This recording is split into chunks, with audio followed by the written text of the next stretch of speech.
This is They Create World, episode 26, the Magnavox Odyssey. If anybody wants to find me, I'll be in the last place you would look. In a place where people used to be, a land that's called reality. You'll find me there. Welcome to They Create World. I'm Jeff, and I'm joined by my co-host, Alex. Hello. Today, we are covering the Odyssey, the Iliad, and Homer. Well, maybe not that one, but definitely the Odyssey. Yes, we are going back to the very beginning of video games today, really, because that was the very first video game project that was started. Now, obviously, Computer Space and the Galaxy game both came out before Odyssey did, but Odyssey was started much before those two. And obviously, there were also computer games that came out before Odyssey, or started development before Odyssey, even some that had displays on some kind of monitor. But these would not be technically video games under the original technical definition of the term because there was no video signal involved. But the Magnavox Odyssey is definitely what you would consider the first home console to actually be something you could go to the store, buy, and I have this dedicated console that I play video games on. Absolutely. Now, I'm not sure how many of you out there actually remember this thing or have any kind of concept other than maybe some YouTube videos of people saying, what, this is a thing? We have mentioned the Odyssey before as this thing that could just project a few basic, almost like squares, or taking advantage of the cathode ray tube in tube-style television. I don't even think you can actually even connect one of these things to a regular LCD or modern television today and play it because it can't have that same level of control. Also, it took advantage of the fact that cathode ray tube televisions had a lot of static on them. And if you ever had access to an old one, or you had grandparents with a really, really old one, you always notice how dusty those things got because they would just attract static. They just generated so much static.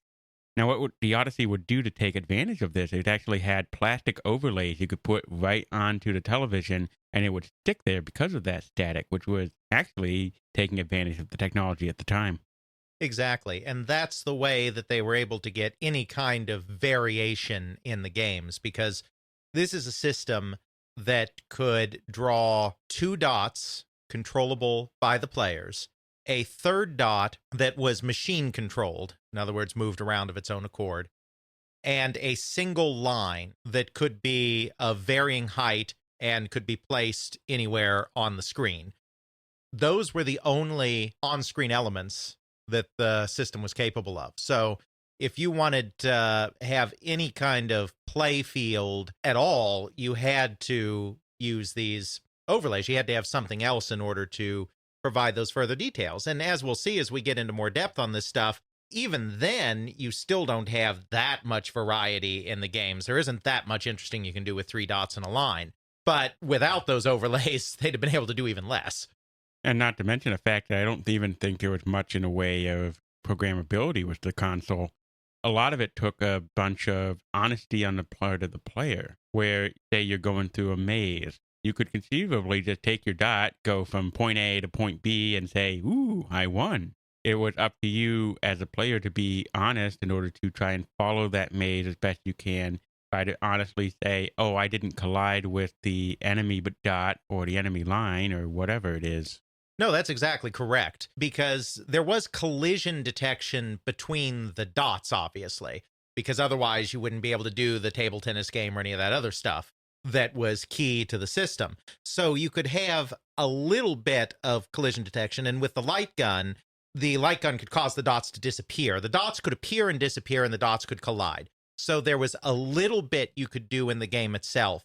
But right, in terms of keeping on a path or keeping the ball in bounds or scoring a goal in a hockey game, anything like that, there was no detection of the play area or the play surface. So as you said, it was up to the players to be honest about how they were manipulating their dot and whether they were following the instructions of the game. There was very little that the system itself could track. And, right, no on-screen scoring, as you said as well. So even on the table tennis game, which didn't need player honesty because you did have the collision detection, you still had to keep score manually. There was no way to do that in the game like there was in, say, Pong. You did bring up the light gun there, and I remember looking at that thing. It looked like an old-style 1970s, like, BB gun you could buy out of the sports catalog and go out in the backyard and plink some cans or something. That thing looked pretty heavy-duty. Yeah, I mean, the original prototype was created by modifying a toy gun, not a BB gun, but a toy gun that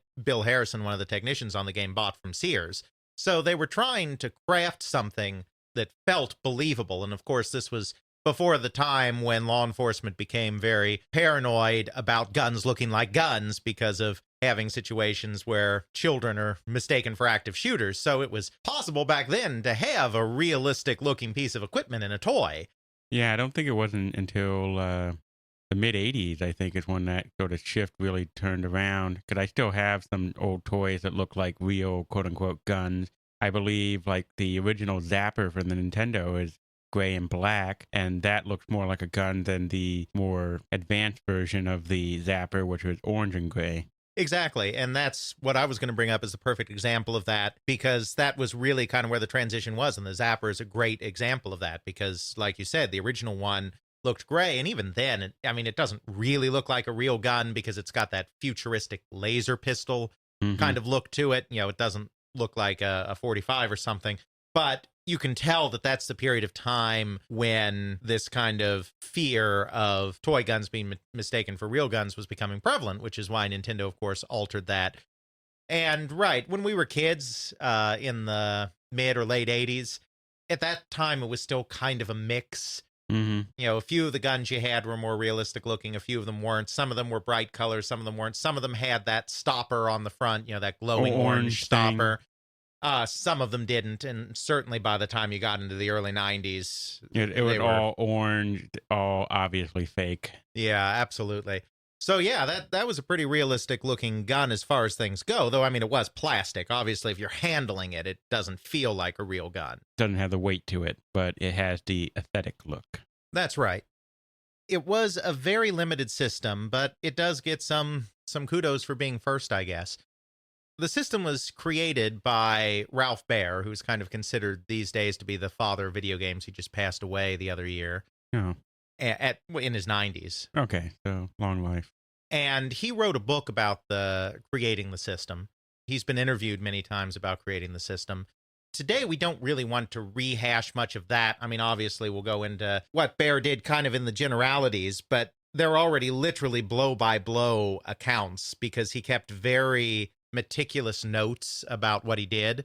Oh, that's good. And then when he retired, he took all of his files with him. And so he had all of those and they've been donated. He made a lot of them available for free. So, we can literally say, on such and such a day, this was implemented. On such and such a day, that was implemented because of these notes. And I go into that in my blog post on the Magnavox Odyssey, which is the most recent one. It's like almost 2 years old now because I've been focusing on writing and the book and not writing the blog, but I go blow by blow in there. Baer goes blow by blow in his own book, and I do some of that blow by blow stuff in my chapter on the Odyssey in my book too. So it's not really helpful to rehash all of that again. I think it's far more interesting to kind of focus on the Magnavox portion of the Magnavox Odyssey, because that portion of the history, that is, after Baer and his team had created the system at Sanders Associates, a defense contractor, and then licensed it to Magnavox, which was the company actually marketing and selling the system, and that also made some final changes and modifications to it to make it a commercial product. That part of the story is less well understood, and there are actually some very bad misconceptions about it as well, because Ralph Baer wrote about this stuff in his book as well, but he was an outsider then. He wasn't actually directly involved, and it looks like some of his facts from that period are actually wrong, and those have become the facts that have been kind of passed down, and so there's some real misconceptions on the Odyssey as a commercial product. Now, for you most of the younger generation out there, you might be thinking, Magnavox, What is that? I don't know that. Magnavox is actually one of those electronic producers out there. It was actually really big in the 70s and 80s. They did a lot of VCR, they did a lot of televisions, a lot of consumer electronics. And that's really their sort of coming from standpoint as far as the Odyssey. So they were known when the Odyssey came out as, oh, it's an electronics thing. Sure, primarily a television company, because a long time ago, in a galaxy far, far away, American companies made televisions. That's what? It's true. It wasn't all Sony and Samsung and Panasonic, and there were American televisions. There were American televisions. In fact, back in the day, that's all there were American televisions. I mean, I'm sure there was some local stuff going on in Europe and some local stuff even going on in Asia, but in terms of the United States and in terms of the big global companies, America was televisions. It was RCA. It was Zenith. It was Sylvania. It was Sears, which had a company that made them for them, but it was the Sears name on the television. And it was Magnavox. These were the companies, and a couple others as well, that were making all of the televisions. As we brought up before, the whole Asian, Japanese, Chinese influence of their manufacturers bringing over their products to the United States, and they were able to undercut all the American production, mostly based on labor, and pretty much supplanted everything as far as general consumer electronics. Sure, and in the case of television, they also had a better product. And this is kind of an important backdrop for what's going on with Magnavox and the Odyssey, because at the time that Magnavox licensed the Odyssey from Sanders Associates, 1971, Magnavox was not doing well. Magnavox as a company goes back to the early 20th century, founded around 1911, I think it was, and they started out in wireless. In fact, their original name was the Commercial Wireless and Development Company. That's where their interest was. And they were also doing research into telephonic communication, telephones and whatnot. What happened is that they were not able to kind of break into that field. There was too much competition, but they ended up with amplification equipment as part of their telephone research that they ended up turning into the first loudspeaker system, the first commercial public address system. So sort of like PAs, those little like bullhorns that you pick up and you're talking one end and it spits out really loud version of your voice the other end. Well, or, you know, more broadly, if you have a microphone hooked up to some really big speakers like in a stadium, like they have in sports stadiums, you know. Now, at bat, player 76, Bob Johnson. Exactly. All of that stuff was this company, Commercial Wireless and Development, that came up with it. And so they called their loudspeaker system Magnavox because that's Latin for great voice. Pretty obvious right there. Yep. And obviously, this was the product that became most associated with. So when they merged with another company to get some more financial support to branch out into other areas, they chose to name the new combined company Magnavox after this product. PAs and speakers led them naturally into radios and record players, phonographs. And of course, that naturally, after the war, after World War II, led them into televisions. So that's how they kind of progressed into this television field. And they were a big player in televisions in the 50s and 60s. But then what happened is Sony came along with a little thing called Trinitron. Trinitron, Yes. Trinitron. Almost like Megatron, but better. Well, they sold Trinitron televisions for years. That was one of their huge products. That's one of the things that defined Sony as a company was Trinitron television. Try saying that 5 times fast. Trinitron. No, not Trinitron. Trinitron television. Trinitron television. Yeah, try saying that 5 times fast. Oh, dear. That's a mouthful. Yeah. The thing about Trinitron is they came up with a color television system that was much brighter than the system that had been developed by RCA and had been used by the American companies. So it was the best color television on the market. And it was also solid state, which is something that had not really been embraced yet by the American television producers.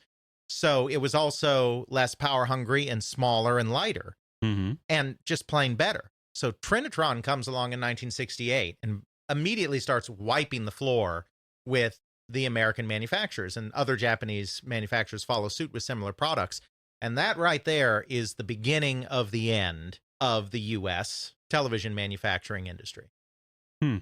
Magnavox, just like all of the major companies, was into big consoles.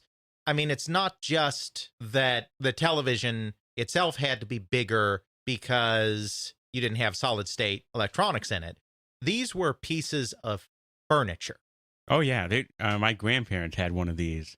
I think this stems from back in the 20s, 30s, 40s, when you actually had a big dedicated piece of furniture console, about the size of a couch almost, maybe a little bit smaller. That's your radio. That is the thing that the family gathers around and listens to whatever it is they're listening to. It may or may not have a record player on top. It may or may not have a cassette player later on. And then that sort of dedicated unit concept continued on with a dedicated giant presentation console for television. I think a few of them actually did have, didn't a few of them have records and Oh, some yeah, of the other sometimes stuff? that would be combined as well. Absolutely. Maybe on the higher end stuff. The ones my grandparents had did not. I miss that thing. It's gone now, but I still have these little memories of sitting in front of it, watching cartoons when we visited my grandparents. Yeah. My grandparents as well. It wasn't quite as elaborate a one, maybe as yours. I'm not sure because I don't know what yours was like. Because it wasn't a full-fledged wood console thing, but it was still, my grandparents had an RCA Mm-hmm. from the 70s color television that was just, I mean, it was huge. It sat on your floor and Yep. you could put stuff on top of it like a shelf or a mantle. I mean, You put plants on the thing. Yeah. You put plants. You put a row of books. Sucker was huge. exactly. And this is what the American television companies made. This is what they knew. It's the same thing that happened in automobiles, really, in the 1980s, a decade or so later. It's like the Americans made big honking pieces of metal, and then the Mhm. Japanese came along and made something smaller and more efficient, and the American companies just didn't know how to cope with that. Yep. And so the same thing is happening here in televisions in the 68 to 68 to 78 kind of time period. And it's also happening in stereos because Magnavox, as I said, got started in radio and whatnot. So they're making these console stereos too, like we're talking about. Mm-hmm. And this is the period of time when component stereos are coming into vogue.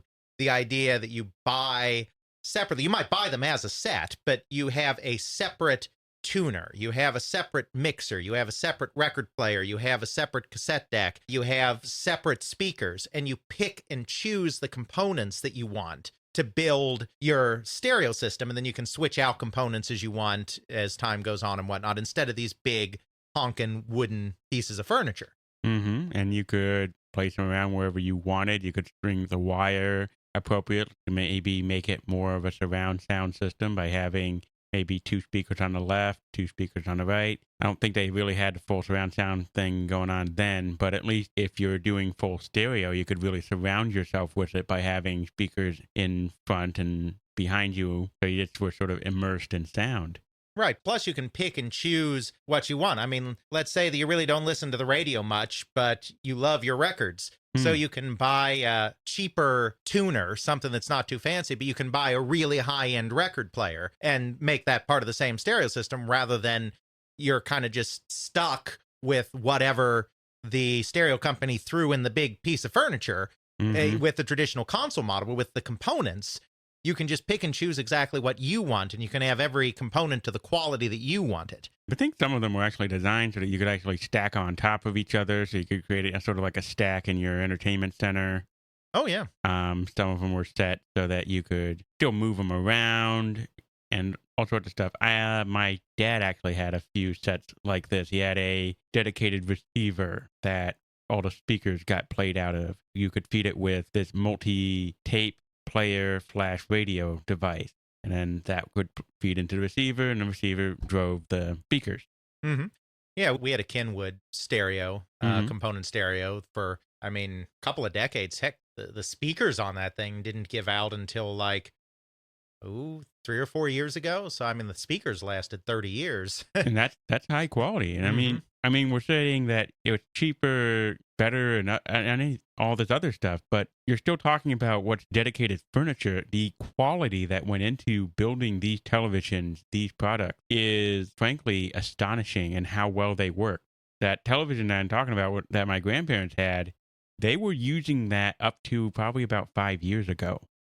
Yeah, well, my grandparents, I mean, that television was still working when my grandmother finally had to go into a home, and so there was no one there anymore. That television was still working. That was a television from the 70s, and it was still being used in 2010. Yeah, 2010. Yeah, I mean, all you had to do if you wanted to do... I think they did have to get it repaired once, if memory serves me. It didn't just completely run solid that entire time, but still. Yeah, I mean, even if you had like one component that went out, if you knew what you were doing, you could self-service them, unlike even most television today where you can't really self-service them so much, and you got these big circuit boards, like one little thing on the circuit board goes out. It's not like you can pop out a transistor and put a new one back in. Right. Well, and of course now, I mean, this is a real tangent, but nowadays, I mean, you can't even repair most things because it's cheaper to buy a new one. Yep. Nobody does repairs anymore. I mean, they had VCR repair shops when we were kids. Yep, they did. Nowadays, if your DVD player goes out, it's just cheaper to buy a new one than it is to repair the one you got. Right. A DVD. Think about how much it costs to buy a Blu-ray player. It's under $100, and then if something wrong goes on that, you have to have someone diagnose and then repair it. It's probably going to cost more than $100, and then you're going to get new features anyway when you buy the new one. Exactly. It's disposable electronics. Yeah, which is wasteful in a lot of ways, but it it works from a financial standpoint. Mm-hmm. So anyway, you've got these new component stereos coming in. You've got these new, smaller, more compact, and better Japanese televisions coming in. And a company like Magnavox is just screwed. I mean, there's just no way around it. They are adrift. They are trying to turn the ship and adapt to this new market, but when you're a big company, Magnavox was a big company at that time, and they didn't just do consumer electronics. They did other things. They had military contracts. I mean, this was a big corporation. Mm-hmm. When you have a company like that, you can't just turn them on a dime. Their longtime president died suddenly at the same time this was going on, too. So they also had a crisis of leadership at the exact moment that they needed leadership. So Magnavox was kind of hurting. They tried branching out into a few other things. They tried branching out into furniture, because they already had the woodworking capacity, because they're already building these consoles for their televisions and stereos. Right. They can build a cabinetry. So if you just retool that slightly, you can make dressers, bookcases, cabinets for the kitchen. Exactly. So they tried getting into furniture. They got into alarm systems, security systems. They were just looking in every direction that they could for new product. And that's really important to understand, because Magnavox is, of course, the company that decides to take the chance on this video game thing, this brand new thing. And they're the only ones that did. You see, when Ralph Baer had the thing complete at Sanders, they shopped it around to all the major television manufacturers in the United States. Not the ones in Japan or in Europe or anything, but in the United States. While some of them were very interested in it, they thought it was an interesting idea, they were turned down by everybody. Nobody actually wanted to make this thing. With the exception, actually, Magnavox turned them down too. The only exception was RCA. RCA was willing to take a flyer on it, which is not surprising when you consider that of all the major television companies, RCA certainly, well, and GE, because GE, General Electric, made televisions too, but GE and RCA are certainly the ones that had the largest and most innovative kind of R&D efforts going on in the U.S. Yeah. Our RCA's Sarnoff Labs on the East Coast have always been a major R&D operation. Well, had always been. There's not so much these days. There's no RCA anymore. RCA was bought out. I'm sure the brand name probably still exists, but it doesn't exist as a company, really. So it's not surprising that RCA might take a flyer on a new piece of technology, but they basically... Sanders didn't like the deal, and no one's gone into detail about what exactly the deal was. All Ralph Baer says is that the terms were unacceptable to Sanders. So they probably wanted to pay too small a licensing fee or too small a royalty, or they maybe wanted to buy all the patents and have complete control over it. I don't know exactly what the problem was. But the thing is that the deal was unacceptable, and so Sanders walked away. Once they had the final deal all negotiated, but before it was signed, Sanders just walked away from the deal because the company couldn't deal with that. One of the negotiators from RCA then took a job at Magnavox, just coincidentally.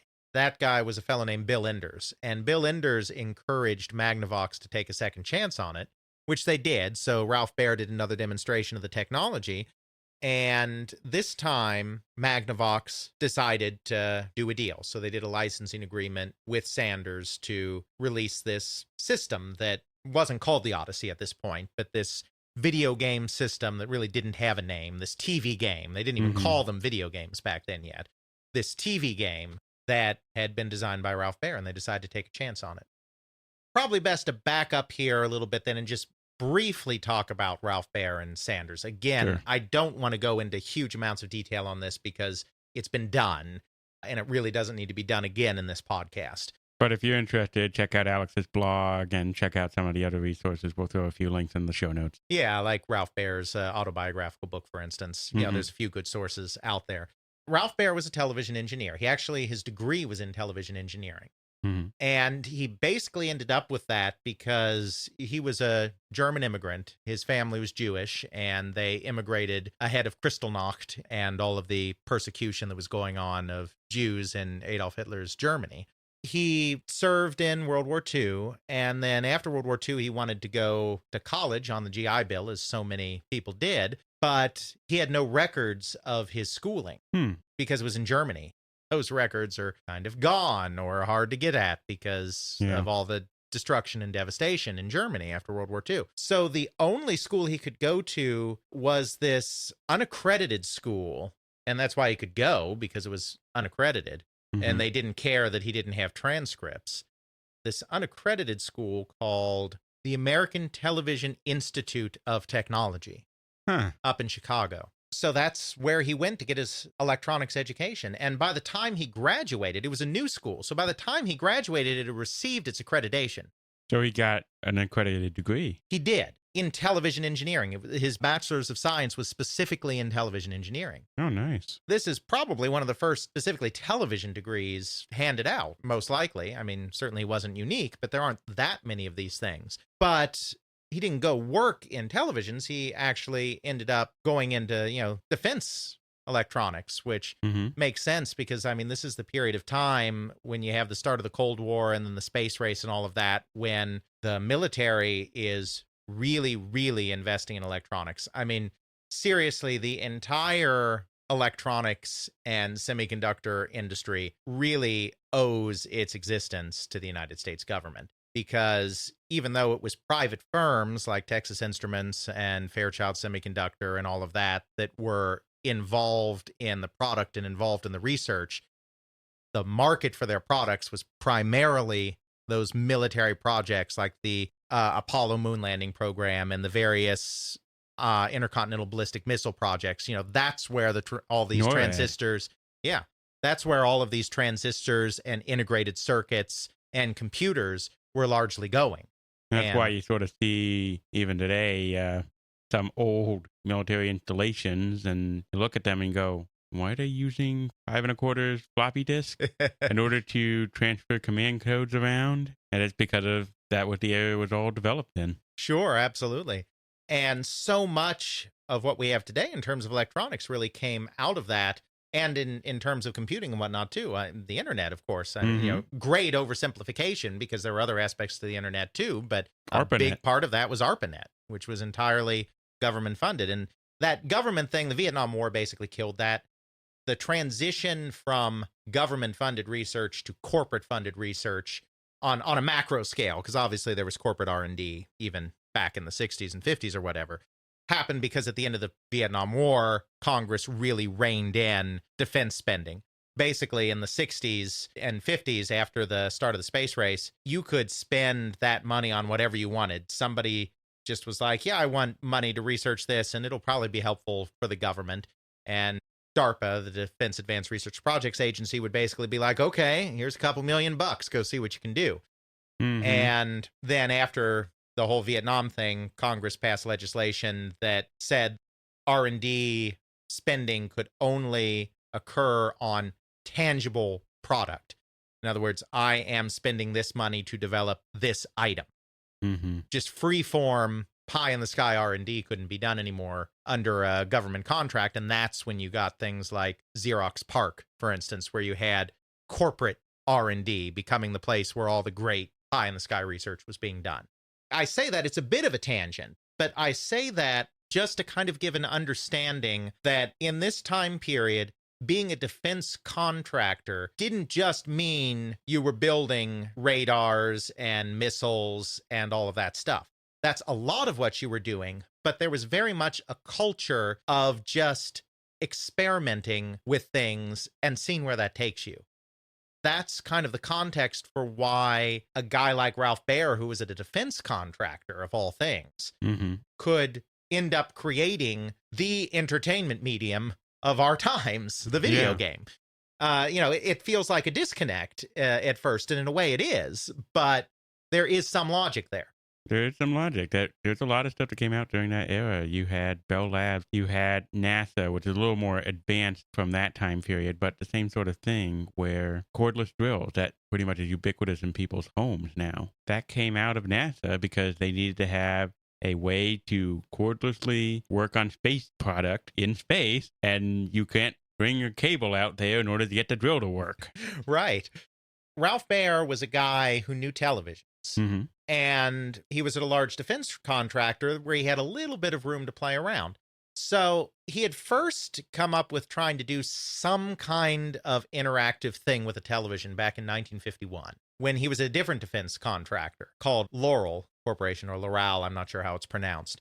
And basically they were building what was supposed to be like the best television set in the world kind of thing. And he was fiddling around with test equipment. You know, you have the TV test equipment where it puts a cross pattern up on the screen and you move it around and you see how it changes and you kind of get an idea of what your picture tube's doing and what it's capable of and how it's functioning, you know. Mm-hmm. So he's fiddling around with that kind of thing. And he's like, it's kind of fun moving this stuff around. Maybe we can do something with that.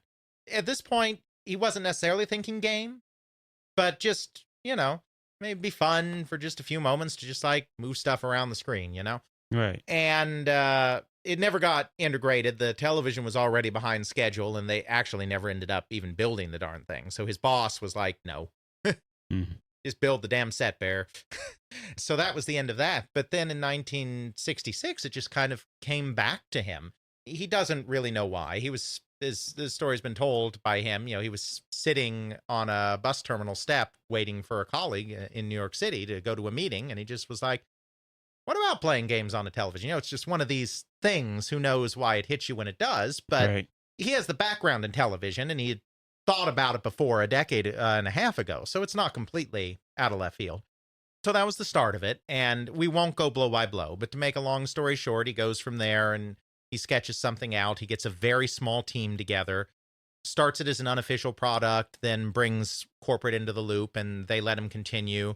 Most likely because, again, Sanders Associates was a very large defense contractor. It employed thousands of people. Mm-hmm. So if you're saying I need a couple of $1,000 and a couple of technicians just to fiddle around with this, and we'll only do it when they're not needed on more important projects, it's like, okay, why We're not? paying you guys anyway. Let's see if something comes out of this. It's not like they need all hands on deck every moment of every day. So if we're only talking a very small amount of money and a very small number of people, why not?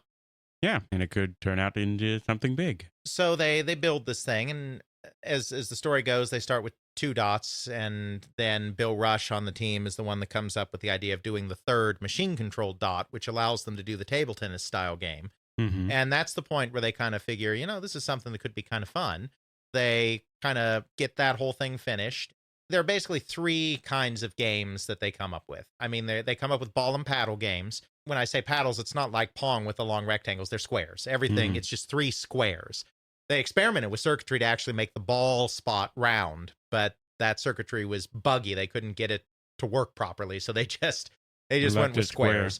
So there's ball and paddle, like the table tennis style thing, or you move the paddles back a little bit and you put something up on overlay up or whatever representing a goal, and then you have a soccer or a hockey game. You use that line because, like I said, the line can move. So you can have the line in the center for a tennis game, or you can put the line on the side of the screen and have both player control dots on the other side of the screen. And then you have a handball type game where, you bounce it off the wall. It's a varying height line, so you make the line shorter. And then you have a volleyball game. You have something where you can only do it you have to arc it over the line. So they came up with a few different variants there. So that's one thing you can do. Another thing you can do is you can have one dot chase the other dot, because they have the ability for these dots to collide and to have one of the dots disappear. So you can have one dot chase the other dot, and you can have different rules, again, defined by other on-screen elements on how that works. And then they did do the light gun concept. So the third thing you can do is you can shoot at the dot, essentially, with a light gun. Or, it was a very primitive light gun, or you could just shoot at the lamp next to your television and achieve pretty much the same effect. But, light gun technology is actually probably older than a lot of people think. Light gun technology, the first patent on a light gun goes all the way back to 1920. And the first known arcade game to use light gun technology goes back to the mid-1930s.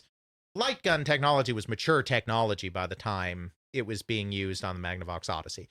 So those are kind of the basic things. And then they come up with a few other ideas. It's like, well, maybe we can do some educational games. Maybe we can do like a roulette kind of game or casino type game, kind of some vague other ideas. But they kind of get this baseline. And then there was one idea that they had, actually the very first idea they had that they ended up getting rid of, which was a pumping game where you basically press the button, mash it to make the dot bigger, while the other player maybe is pressing the dot to try not to let that happen or whatnot. They decided that concept wasn't very fun, so they didn't include that functionality in the final product. But that was technically the very first video game, again, by the technical definition, was a game in which two players were furiously pressing a button to change the color of a dot. Because at one point in the prototypes, at multiple points in the prototypes, actually, the games were actually in color. The final product did not use color, and that was a cost saving. But at various points, it did have color. So when I say changing the color of a dot, that's not a misstatement there, even though the final didn't have any color in it. So they kind of had that together, and they didn't have circuit cards at this point. The final system had circuit cards. They had like dials or switches or whatever on the device. You played different games by flicking different toggle switches or turning the dial to different spots. It's not a programmable system, and some people are tempted to call the system kind of programmable for that reason, especially since the final product that Magnavox released had these little circuit cards that you would actually physically insert in the system. Yeah, I remember that. But there's no code. There's no processor. There's not even any integrated circuits. It is digital. There was a time when Nolan Bushnell, in an attempt to elevate Pong as a first, tried to claim that the Odyssey was analog technology. And it's not. It's analog would be if it just was having, resistors and capacitors and inducers and all of that stuff to vary current or whatever. And this is digital. It has diodes. It has transistors. But it doesn't have integrated circuits because they are just starting to come in and they are still too expensive because they got to keep this kind of cheap to make it a home product. Yeah, we're talking late 60s, early 70s here. So even then, this stuff is still pretty expensive. And you think the cost cutting on the Atari was pretty bad. Yeah. They had to do cheaper than that. Right. So there's no integrated circuits. There's no memory of any kind, RAM or ROM. It's discrete diodes and transistors are what's causing all of this to function on the interior there. So these cards, all of they are doing is completing circuits. So depending on which card you have in, it determines how those dots and how that line behave. That's all it is. It's how many dots you have on the screen, where you have the dots, do you have a line or don't you have a line? If you do have a line, where is it on the screen? It's just completing different circuit paths in the system.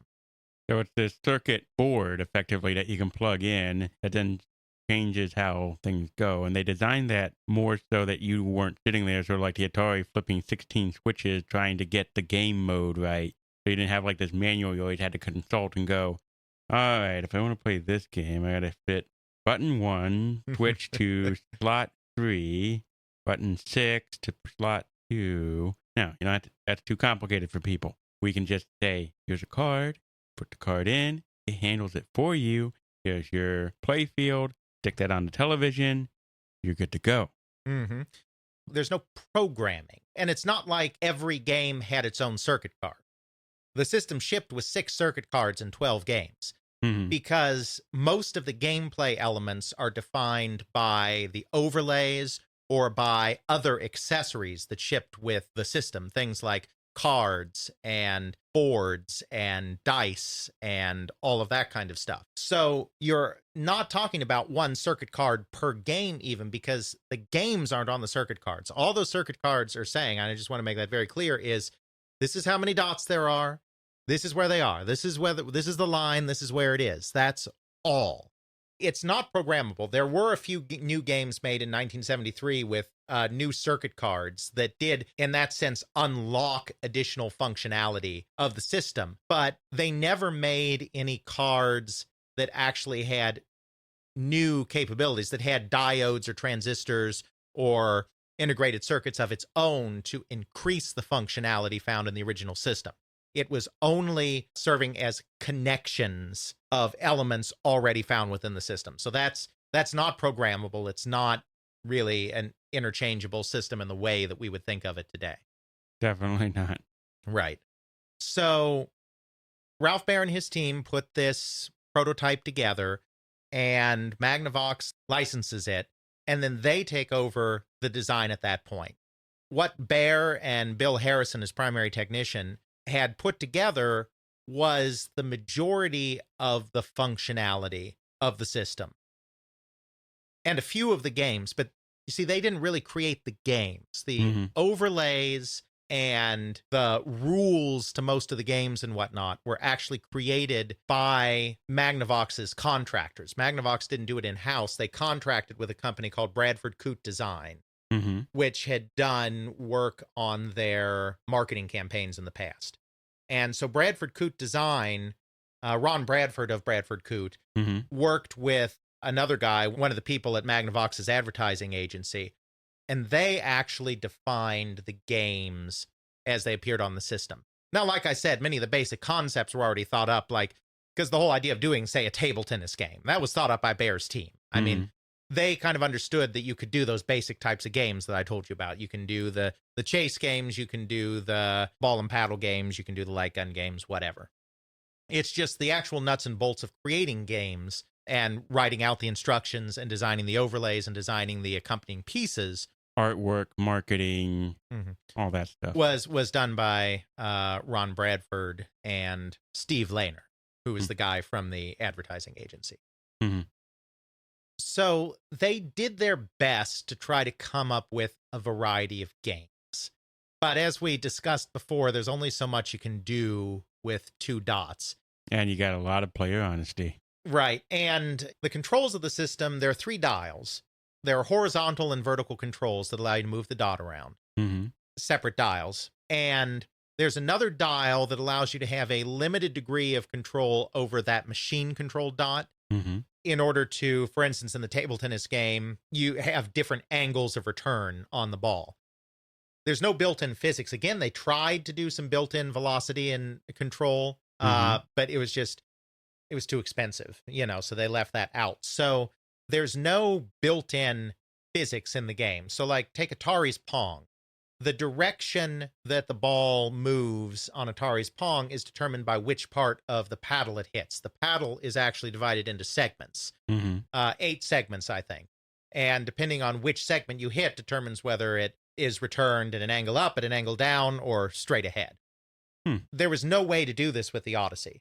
If you didn't just want 2 paddles, like literally volleying the ball back and forth endlessly right in the same spot, you had to do something. And so what they came up with was you had this 3rd dial, and you could manipulate the ball a little bit. Give it spin. Exactly.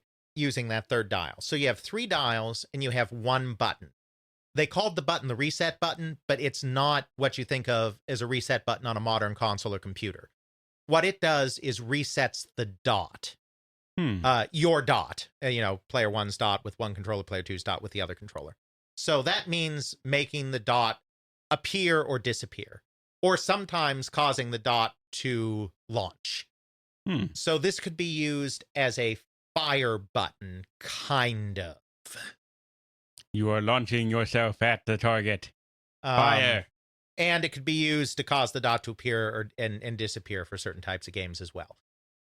What do you do with that? We already talked about ball and paddle and the variations they did. Another thing that they did is racing games where you have to get to some point on the screen. So, like, one of the games was a Simon Says game. And the overlay for that was 2 children, and you had a deck of cards because so much had to be done with additional pieces. A lot of imagination. And each card would have a body part on it. There were 2 and 3 player variants, I think, but kind of the standard variant was a 3 player variant where one person has the completely not fun task of not even controlling anything on the screen. This person draws the cards, and the card will have the body part pictured on it or named on it. I'm not sure if it was a name or a picture. All of these materials are actually, we can put some links to that too. The Internet Archive actually has all of the original instruction manuals and whatnot for all of these Odyssey games. So we can put that up for more information as well. You can get some idea of how this stuff looked. So this person would draw the cards, and it would be like nose, and he would call out what it is, and it's Simon Says, so you're only supposed to move if he actually says Simon Says. So he'd be like, he'd draw the nose card, and he'd be Simon Says nose. And then each player would manipulate their dot on their person on the overlay, and whoever got to that spot first won. So it was kind of like racing, and they got that card. And then whoever had the most cards at the end won. And then if you went someplace without the person saying Simon Says, then can't remember if you forfeited one of your cards or all of your cards, but it's in the rules if someone really cares, online. So the point is that's something you do. They had another one. It didn't ship with the system, but it came as a separate thing called Fun Zoo, which doesn't sound like it was really very fun, but they're trying. And the overlay is a zoo with different animal cages and paths in between the animal cages. So again, there's cards, and you draw the card of the particular animal cage, and then they race. You have to stay on the paths in this one. So again, you need a referee. So many of these games need a third person that isn't even playing the game. What 9-year-old wants to be the person sitting there just being the referee? I'm sure there are some rare individuals would find that fun, but most people want to be involved. These or really more aren't involved. These really aren't more involved. More involved with what's happening on the screen. So some of these concepts pretty crazy. But again, so you have to stay on the paths, and the first to get to the cage wins. So they had those kind of games. They had a pursuit game where the overlay kind of represented the field that you're doing the pursuit on, and one dot is pursuing the other dot according to certain rules. There was a haunted house game where there's a house overlay, and you have to gather objects in the house, which are represented on the overlay, and then the other dot serves as a ghost. One player hides it someplace. They move the dot to one of the windows on the overlay and then resets it to cause it to disappear. But even though it disappears, the system still knows it's there. And so when the player gets close to that spot, they press the button to make it reappear, and that's the ghost suddenly appearing. Then you have to avoid the ghost while you're going around and hitting everything, that kind of stuff. They did a skiing game where the overlay had skiing paths, just lines, zigzaggy lines. And you had to stay on the path. And this is another one where the honor system came in because there were obstacles. And if you hit an obstacle, you lost points. It really sounds like this is sort of a more advanced board game almost, where you have to have all these cards, you have all these pieces, and are trying to incorporate board game elements into a video game.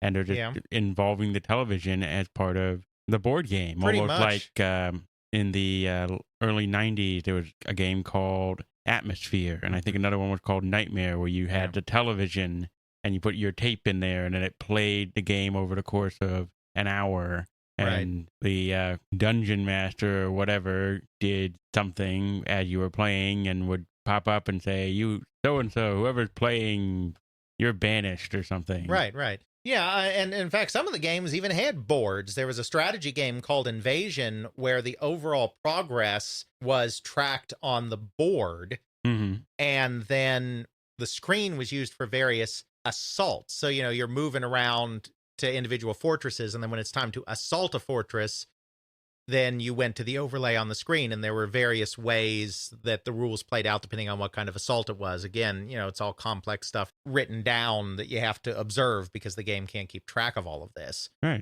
which is very board game-like. And then there was a football game. The football game used 2 circuit cards because, again, you tracked things largely with cards and whatnot. and you just did the plays on the screen. So if it was a running play, then you just needed the 2 dots, the 2 player controlled dots, because the one's trying to intercept the other. So you use that card. And then if it was a passing play, then you needed the ball spot. And so then you used a different card for passing plays. And so you actually had to swap cards in and out, during the game, because none of the progress of the football game was tracked by the machine. It's just that you were using the dots to run plays. So, that gives an idea of the kind of games that were on the system. And there were shooting gallery games sold separately. The light gun was sold separately. So, where you aim at stuff on the screen, including one that was 2-player, which was an outlaw game where one player is controlling the dot trying to get out of town, and the other player is controlling the light gun and trying to shoot him. And it's not a constant shooting thing. There are buildings on the overlay, and there are windows in the buildings. And every time that the player comes to a window on the path, then he has to pause for a certain amount of time to give the player a chance to take one shot at him. And you hit or you don't, then you move on to the next window, that kind of thing. These are the games that Bradford and Lehman kind of came up with. Let's be honest, most of them just aren't that fun. Or they're a novelty. It's something for an evening, but then it's like sort of like a B movie. I experienced this, but we're done with this now. And, it took an incredible amount of imagination to even come up with that many variations of moving 2 to 3 dots around the screen. So, these guys deserve a lot of credit for being imaginative and for really trying to do something, but it's just, it's not their fault. It's just very limited technology. So these guys did the games and did the overlays and did the instructions. An engineering team led by a guy named George Kent put the finishing touches on the technology and the casing and the controls. They were the ones that decided to go to the circuit cards for the games rather than switches or dials on the console. Don't know the reason why they decided to go that route ultimately, but they did. The original system used toggle switches at one point, dials at one point, but never a separate element. Initially, they called the system Skill-O-Vision. Nobody really liked that name. So eventually it got named Odyssey, and nobody knows why, unfortunately. The name Odyssey is completely lost to time. It's really lost to time because I actually have a lot of information. I mentioned this in my blog too, but a lot of new information that nobody really knew before came from the trial transcript of the testimony of a guy named Bill Frisch, who was the marketing manager on Odyssey. And so his trial testimony goes into a lot of detail about what they were doing. So this trial transcript is from like 1976, I think, is when it's from. Mm-hmm. And already then, he's asked why it was called Odyssey, and he said, we tried really hard to locate that information, and we couldn't. And this was just 4 years after the system was released. Oh, wow. Why would the guy in a court case trying to defend it? These are the Magnavox lawsuits. We've talked about them on other podcasts. I mean, not in detail, but that's a whole tangent that we won't get into here. But the patent lawsuits. The patent lawsuits. Right. In 1976, nobody at Magnavox could remember how it got the name Odyssey. I don't think a document exists that reveals that, and I don't think there's anyone alive that still has memory of why it's that. I think that one's going to be lost forever. But they call it Odyssey. Until someone discovers time travel and can go back and figure out this little tidbit of information. Well, sure. Yeah, that's the first thing we'll do. Well, first we'll kill Hitler, and then we'll figure out why the Magnavox was named Odyssey. Of course, the Magnavox Odyssey probably won't even exist if we go back and kill Hitler, because then Ralph Baer never immigrates to the United States, and no one ever designs the thing, but whatever. Okay, then that means it had to be before we kill Hitler. Yes. Okay. Important safety point there for future time travelers. That's right. They get this kind of system into its final form. That's kind of the development history of the system. What I'd really like to spend some time with now is the part that is really not understood well by anybody, and that's the actual marketing and selling of the system. Mm-hmm. I go into some of this on my blog, though I've even discovered a couple of things since I wrote that blog post, because there's a lot of misconceptions out there. Okay. So the system is completed and ready kind of for launch by May of 1972. At this point, Magnavox is looking to do a kind of pretty conservative release of the system. This is a brand new piece of technology. They're not sure how people are necessarily going to react to it, and they don't want to overdo it, obviously. Mm-hmm. So the original plan was to produce 50,000 systems and to release in 18 markets. Basically, Magnavox had 18 sales territories, and so they were going to choose the largest market in each of their 18 sales territories and release the system in each of those places. And they'd have 50,000 systems to divide amongst those 18 markets. This wouldn't be like a trial test, sort of like the No, this is the full release. This is the full release, okay. Mm-hmm. That's very small for a full release. That's why I was wondering if it was a test market. No, but again, this is a brand new product, and they didn't want to overdo it. Mm-hmm. I mean, it's not a test release, but it's a fairly limited release. Okay. They're only going to sell it through Magnavox dealers. So at this period of time, Magnavox has a dealer network of stores that only sell Magnavox products, at least in those product areas that Magnavox has a product. Mm-hmm. And the reason they're doing this is that they're not really interested in video game sales. They're looking for anything that can stimulate sales of their televisions. What they're hoping, and we know this from Frisch's trial testimony. I mean, it wasn't Frisch's idea. He actually wanted to do a wider release, but he was overruled by more senior management. The hope is that the novelty of this video game system will get people to come into Magnavox's stores. And then at that point, they really don't care if they sell them a video game system. They want to sell them a television.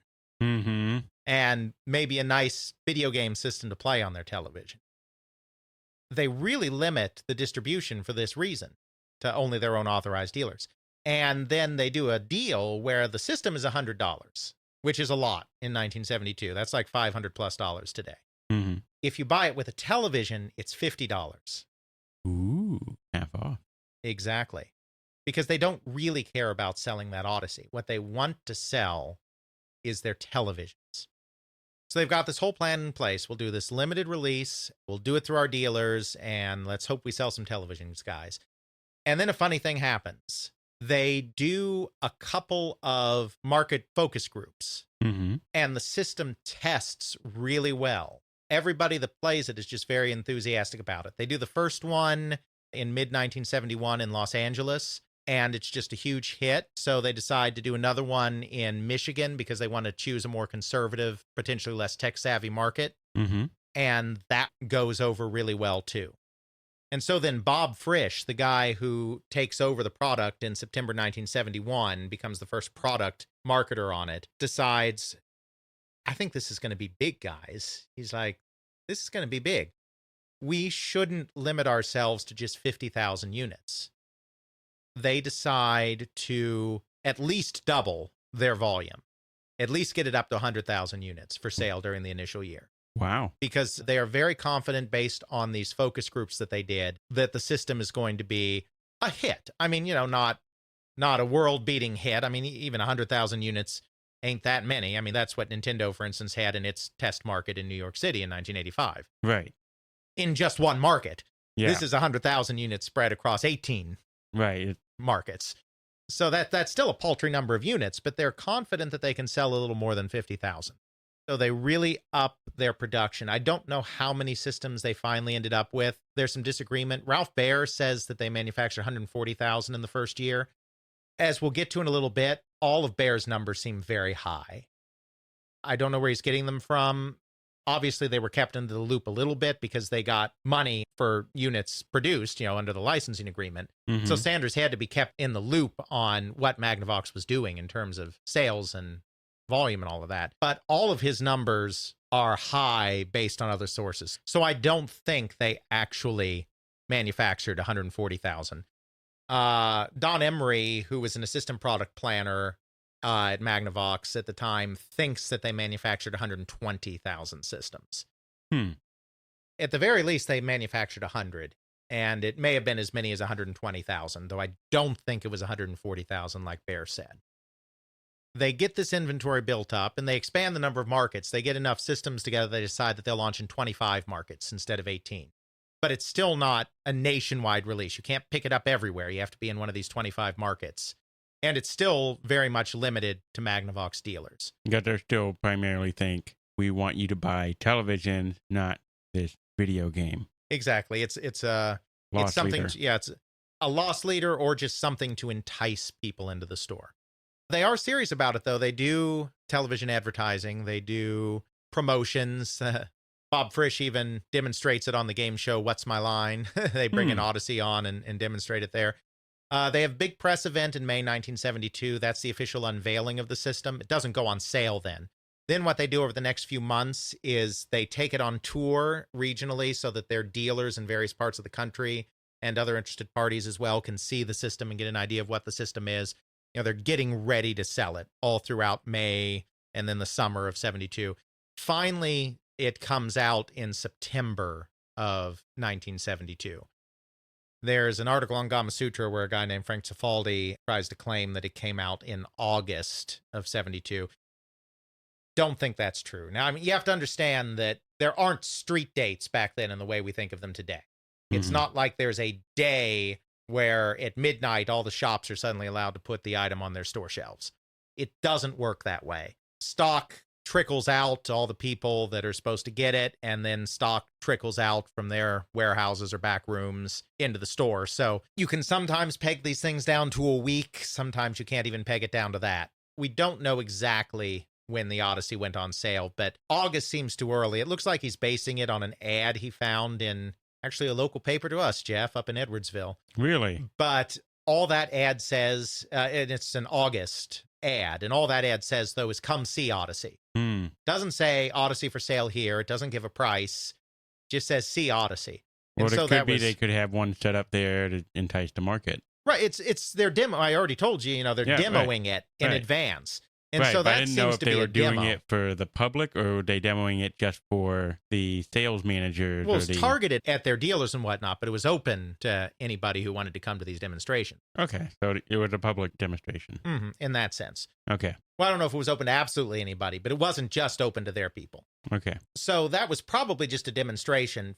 Bob Frisch, in his testimony that we discussed earlier, says it actually was released in mid-September. And I would take his word for that. So we'll call it September 1972 that the system is released. The good news is it sells better than the sales projections. That's good. The bad news is it sells better than the initial sales projections. That's questionable. Because as we just discussed, they decided that they could do better. So they had originally decided to create 50,000 units, and instead they created somewhere north of 100,000 units. It sold 69,000 units that first holiday season. Oh. Ralph Baer, again, says that it sold more, but this is, again, all of his numbers are high. This one is absolutely correct at 69,000 because two sources of information. Bob Frisch, in his trial testimony, again, under oath, and soon after the events in question, and no doubt having reviewed company documents. He was no longer with Magnavox at this point, but still, no doubt reviewing company documents before giving his sworn testimony, said in that testimony that it sold 69,000 units. A contemporary press source, there's a trade publication called Weekly Television Digest with Consumer Electronics. Bit of a mouthful. It was one of the prime trade publications of the broadcasting industry and the consumer electronics industry. It kind of primarily had a broadcasting focus, but then it had a little 4-page section. That's why it's with consumer electronics. It had a little 4-page consumer electronics section in back of the broadcasting stuff. And it was basically just little news snippets, as trade publications are. This company released its earnings. This is how it did. Here's a report of the trade show. This person left this company to go to this company, those kind of trade things, not in-depth features. But in 1974, they reported the sales figures on the first 2 years that they got direct from Magnavox of the system. And in that as well, and this predates that trial testimony, because this was in 1974, trial testimony was in 1976. It also says that they sold 69,000 units in 1972 in that trade publication. I scooped that out of the Library of Congress earlier this year. That's not good because we're talking, this is still the era when all your video game it's a game thing, are sold around Christmas. That's the big sales time. And if you don't make your money then, your product's worthless next year. That's right. They're probably about, again, we don't know exactly because we don't know what the run was, but there were somewhere between 30 and 50,000 units left piled in a warehouse that didn't get sold. You know, the reasons for that, it's hard to say looking back after all this time. It's not like the trades were following the progress of this thing at the time because it was a little side item. Magnavox is a television company. It's not a video game company. Certainly it's expensive. It's over $500 in today's money. Think of the video game systems in the past that have had trouble selling at that price during periods of times when video games were established and people liked them. That's really expensive. And it's really expensive for not much when you get down to it. A lot of that cost is all of the stuff that goes with it. It's the overlays, it's the cards, it's the dice, it's all the little pieces they put in. The electronics aren't very complex. You're not buying a big fancy board game. Essentially, in a lot of ways. You're not getting a lot for your $500+ in today's money. The other thing is that there was limited distribution because it was only at Magnavox dealers, so that the biggest retailers in the country, like, say, Sears, weren't carrying it. It was only Magnavox's own dealers, and Magnavox was not at its best at this period of time. It's losing a lot of money. It's losing market share. It's not like everybody in the country is going to Magnavox for their television needs.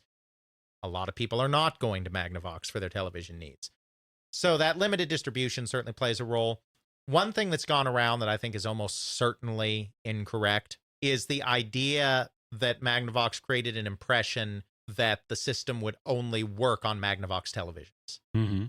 So in other words, if you already had a television at home, an RCA or whatever, you weren't going to buy an Odyssey because, oh my gosh, it's not going to work with my television. I'm not buying a new television just to play a video game. There was never any official policy to do that. That's clear from interviews with people that were there at the time.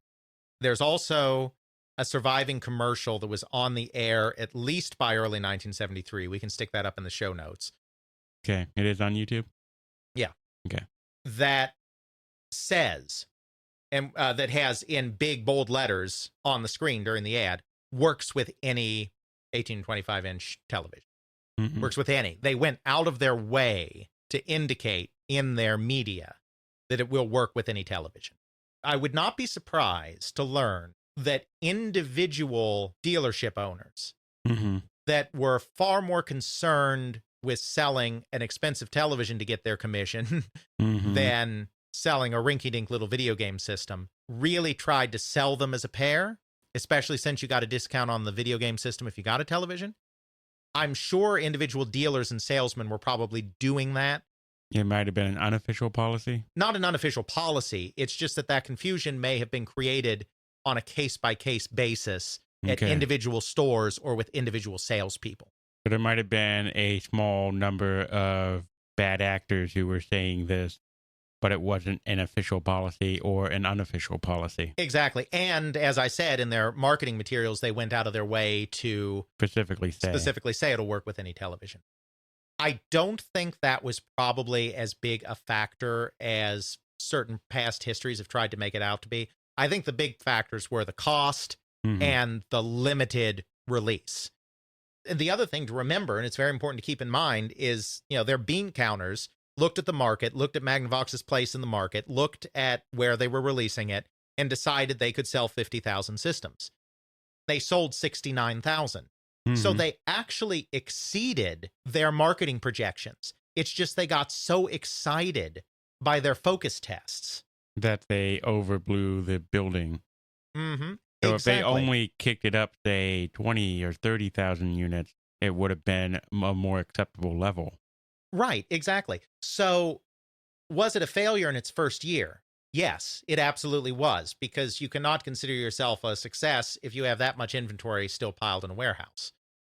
When you have that little inventory to start with, you know, when you're only releasing 100 or 120,000 systems and you sell 69,000 of them, that's a failure. But if they had stuck to their guns and just created 50,000 of them, it would have been a success. It would have been sold out, and there would have been people still asking for it after it sold out. There'd have been demand. And that's good. That derives more demand. oh, this is so popular, no one can get their hands on it, therefore more people want it. It may not even be fair to call it a failure in terms of its public reception. Mm-hmm. It's probably fairer to call it a failure in terms of its overproduction than its cost or the limit of its reach and all of that stuff.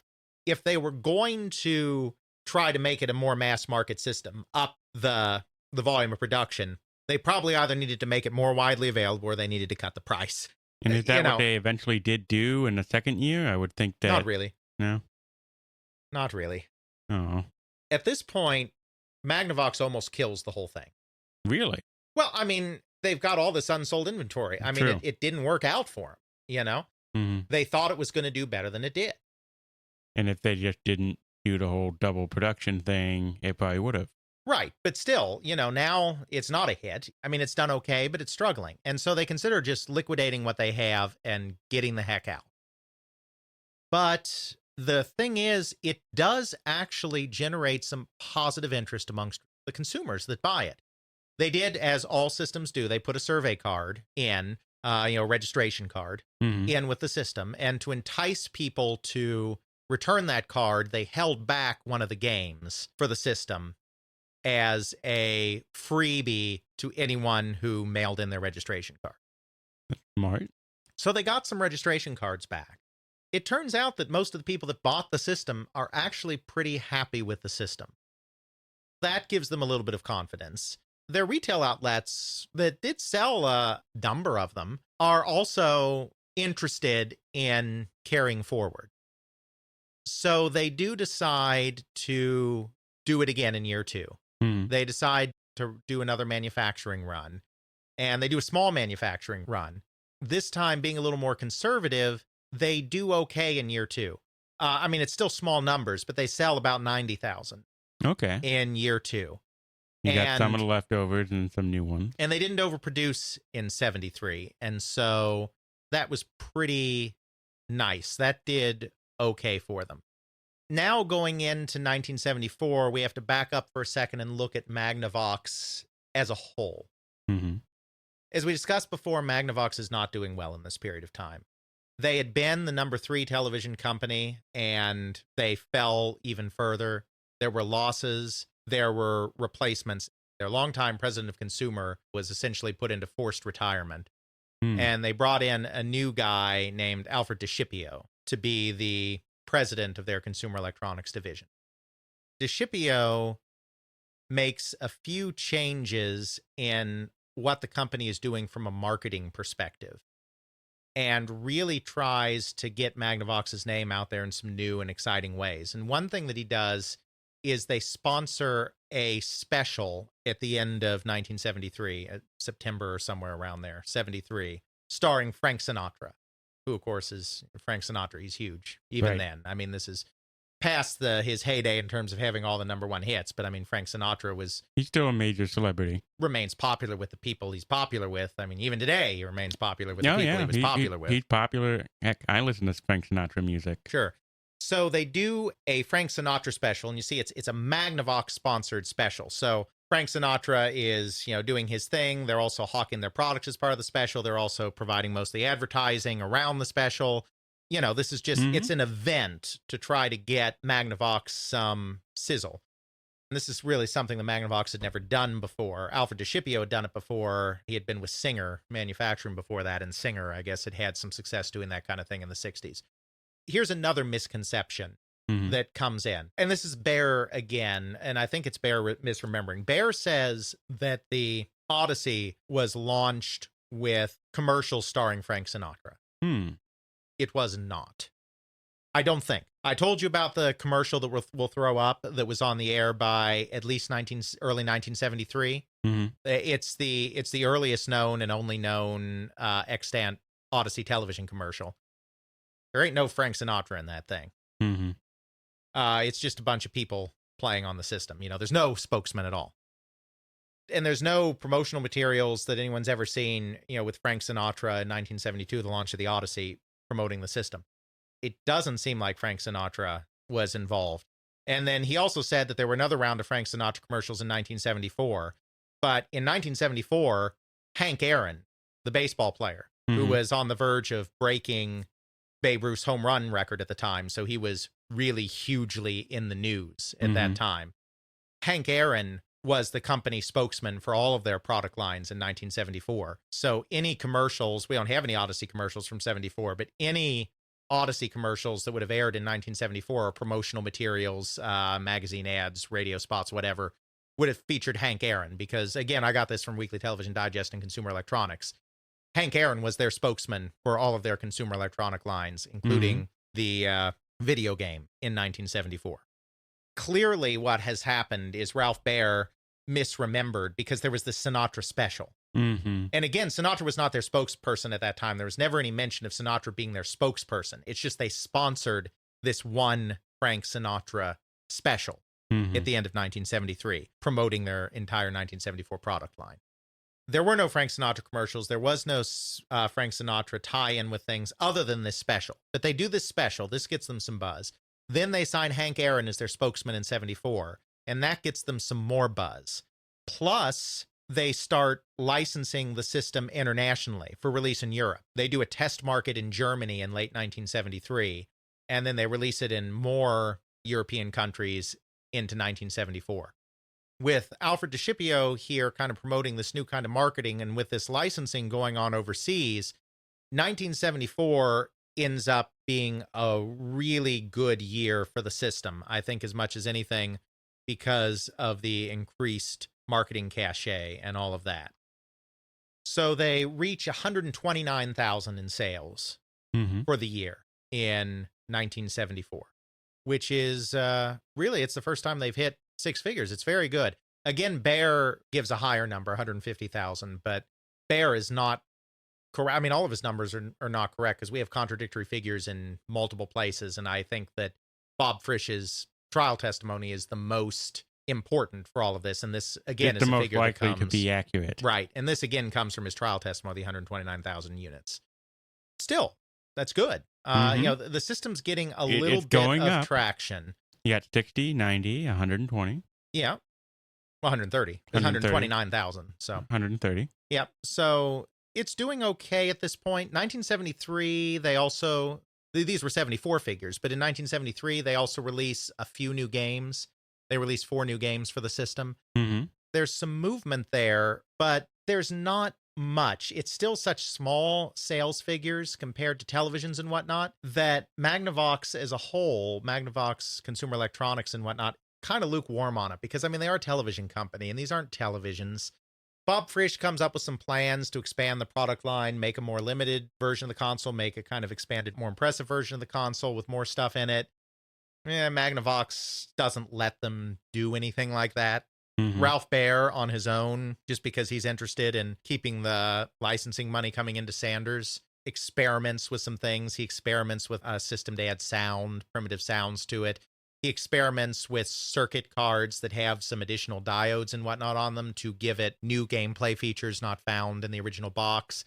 Magnavox just isn't interested in anything that Baer comes up with. I mean, it's not like they contracted him to do it. He was just doing this on his own. Right. They don't really care. Magnavox just is very lukewarm on the system. And so it's kind of drifting along, but it's not doing huge business, even though obviously the business is improving as time goes on. 1975 then is the last year that the console is on the market. And in 1975, it might have actually done really well. Bob Frisch left in the middle of the year, but in his trial testimony, he said that they were projecting to sell 210,000 units that year. And he said they were close to that goal when he left the company in the fall. Okay, so that's pretty good. Maybe they sold 210,000 units in that year, but maybe not, because that seems very high. Because in 75, they also, for the first time, released their solid-state versions of the Odyssey technology that we talked about in our console cycles episode, the Magnavox Odyssey 100 and the Magnavox Odyssey 200, which eliminated everything except basically the ball and paddle games, because they had learned through the arcade Pong boom that that's all anyone really wanted to play anyway, so why do we have all these dumb boards and dice and overlays and nonsense going on? So it eliminated everything except the ping pong, ball and paddle type games and put it all on a 3-chip set, microchips, integrated circuits from Texas Instruments. So it's cost reduced and it's nicer. And I find it hard to believe that when they were releasing those better systems, that they also sold dramatically more Odyssey systems of the original. So I'm not sure if maybe he was including their total projections for all video games and it wasn't just projections for the original Odyssey. Or if what happened, maybe because he did leave in the middle of the year, is maybe that they were getting a lot of advanced orders from retailers for the original Odyssey. But then perhaps when the new systems were announced, the 100 and the 200, it's possible that maybe a bunch of those retailers canceled those orders and shifted their orders to the new system. I'm skeptical that they actually sold 210,000 units in 1975. Yeah. It doesn't make sense. Bear claims that lifetime sales of the system were 350,000. That's between 1972 and 1975. Again, all of his numbers tend to be high, so that number may be high as well. Certainly, we had 90,000 and we had 69,000. So that's 159,000, right? And then we'll round that up just because it's easier on me. 160,000 and 130,000 is 290,000. 290,000 going into 1975. Getting up to 350,000 would just be another 60,000 units in sales. That's believable. Okay.